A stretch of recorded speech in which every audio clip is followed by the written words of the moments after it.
Hi there, Virgos.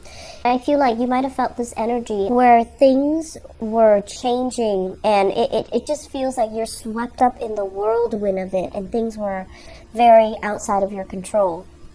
And you know, as an earth sign, I feel like you respond to changes. You feel it, but your ability to act upon it and to kind of like roll with the punches, it's very slow. It's difficult for you to shift gears.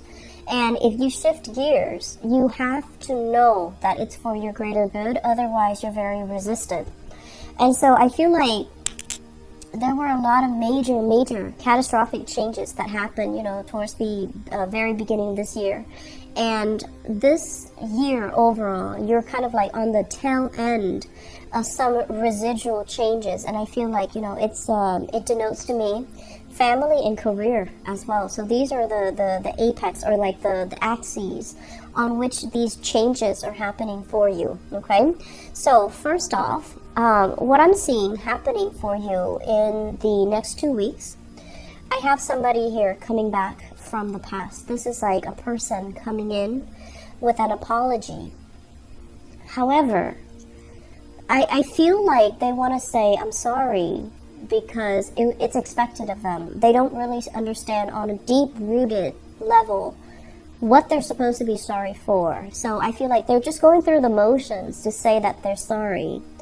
And so I do see, you know, crocodile tears that did come to mind. And I also feel like somebody who's lacking in genuine sincerity. And I feel almost like they're a little bit of a charmer. They know how to kind of manipulate people around them. And they can be very charming, persuasive, intelligent, and smart. But they do have like psychopathic tendencies where they kind of take advantage of other people and they kind of use other people, okay? This is not a good energy, but I feel as if for some of you, this is like a child, like somebody that you feel, oh, they don't know any better because they're still growing and they're still a child. And I feel like rewarding this behavior is definitely not the right way to go, okay? We need to hold people accountable. So if it's somebody in your family unit, I feel like enough's enough. You kind of need to buckle down and really look at, why is this person doing this? And why is it always like this? Excuse me. I'm feeling for some of you, this is a water sign. So a Pisces, a Cancer, or a Scorpio. And then I'm also feeling a Libra energy as well, okay?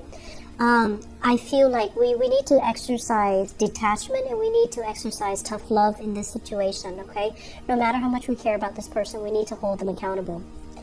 And then I'm also feeling as well, in your household unit, I'm getting a very strong, big pregnancy vibe, okay? Family expansion, thinking about moving in with another person, thinking about as well getting involved or taking the relationship to the next level with another person, buying property, moving in, getting married, family planning, getting pregnant. So like these big things concerning relationship and family, I feel like they're coming in. For those of you who have had very, you know, topsy-turvy relationships with parents, I feel like things are going to even out, okay? Like, there is a coming together. There's a sense of communion. There's a sense of, like, everybody gathering together, laying down the sword, no longer fighting, and just aiming to have a good time in the limited amount of time that you are spending with them. I see many of you are consciously limiting your time, taking care of yourself, limiting your time that you're spending with toxic people. So you're not completely, you know, cutting them out, but you're drawing very clear boundaries. You're demarcating or setting aside specific time windows where they can enter your space, and then, you know, very quickly you can withdraw so that they know where they stand with you. So I feel like that's really good. I'm also sensing as well, they're saying here, meddling parents. So you might be a parent, and you might be meddling in your children's love relationships. Please don't do that, okay? we are all entitled to our opinions, but you know, children, unless they're dating like a murderer or somebody who's just, you know, full of vices, it's really important for them to for us to be respectful of their decisions, and it's important for us, as much as we love, to allow the other person to go through their life lessons the way that they know how. Okay, we don't have to be supportive of everything, but refrain from, I guess, like giving advice when it's not solicited, okay? You can be very judgmental when it comes to the people that you love and the people that they're dating. And you might have a tendency to think that, like, oh, you know, my kids are like perfect and no one is going to be perfect enough for them. So refrain from thinking that way, and refrain from using your love to kind of like wanting to use your love and I guess like impose upon other people what they should or should not do, because I feel like that's very counterproductive. That's going to isolate you from the people that you love. And then likewise, for those who are dealing with very, very controlling parents, they're meddling in your love relationships. They're like they're kind of overstepping their boundaries. They're constantly around. So I feel like, you know, family members as well butting into your relationship, or there's an element here about somebody. It's like too many people involved in the relationship, and it can feel very awkward. It can feel like you don't have your privacy. It can feel just like you're not comfortable. So I do see that element coming through. I feel for many of you, it's like families and in-laws, family members and in-laws kind of meddling in the relationship. This is what you should do. This is what you should eat while you're pregnant. And it's just like, you know, they care, but they're being invasive, and they're being a little bit too nosy, okay? I do feel as well for many of you who have recently recovered from something, surgery, illnesses, even like, you know, about where you just didn't want to interact with other people, where you just wanted to be on your own with your own thoughts. I do see a lot of people kind of cocooning themselves in their room or in their house, trying to get a manuscript done, trying to get some things off the ground so that they can approach a publisher, so that they can catch up on work, and then I want to say so that you can collect the commission checks. So you're like obsessively trying to get things wrapped up, and then there's like a commission check coming into the picture for you. I'm also feeling as well, you know, the what I mentioned with family relationship, it is gonna clear up for you, and I feel like there's harmony and a sense of camaraderie being restored, okay? Moving forward, what I have here for you in terms of, you know, lessons that you should extract from 2017 to help facilitate the 2018 year. What I'm getting here is, you know, you guys have a lot of good insights, okay? You know exactly why you do things, and you also have a really good read on why people do the things that they do. So I feel like I'm not going to be able to contribute anything. And I just feel like you know what you're supposed to do. You guys are very, very directed, okay?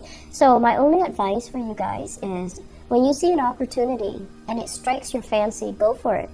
So the lack of initiative, I feel, is the only problem. So don't make decisions from a space where we are thinking about, oh, I'm stable here, it's safe here, so I'm gonna just, you know, establish my little empire here. When you have like so much out there for you to explore, to take over, to conquer. So I feel like that's the only problem that might have really deterred you from getting where you need to go and getting what you want in 2017. But I feel like many of you are at a point in your life where you're taking the safe route, not because of fear, but because you feel like the timing, you feel like timing's on your side. So you're just like, there's no rush. I want to be a master of this where I'm at right now. I want to pick up all the skills. I want to master it before I feel confident. I can feel confident enough to shift into a new environment. So that's good, because you're doing it in a very conscious way, and that's all that I ask. So I feel that, you know, if you see opportunities, just say yes. The automatic response is, if it strikes you as something productive and something enlightening and something that you can learn from, and you know, to hone in on some of your skills, definitely say yes to it, okay? The year 2018, it's a universal number 2 year. So 2017 was a number 1 year, and number 1 years ask us to start over, ask us to be independent, ask us to, you know, go after and grab things by the horns, right? 2018 is very much other-oriented. It's relationship-oriented. So I see many of you taking a relationship to the next level. And then I also see many of you re-examining your relationship to see if it meets the criteria for something long-term. So I feel like it can go one of two ways. Either there's going to be a deepening of the relationship, or some relationships are going to, you know, naturally fall away because the other person might not be on the right path with you. But either way, there is a deepening when it comes to understanding of what you need and what your partner is contributing. So I feel that's what we really need to keep an eye out for in 2018. All the synchronicities, all the things that come into the picture regarding your relationships, they're not there by accident. They're there because there's something that they're trying to show you. There's something that you need to see. There's something that you might have turned a blind eye to, okay? So I do wish you all the best. Enjoy the wonderful holiday season with your loved ones, your family. Take care of yourself, Virgos, and get enough sleep, okay? Bye-bye.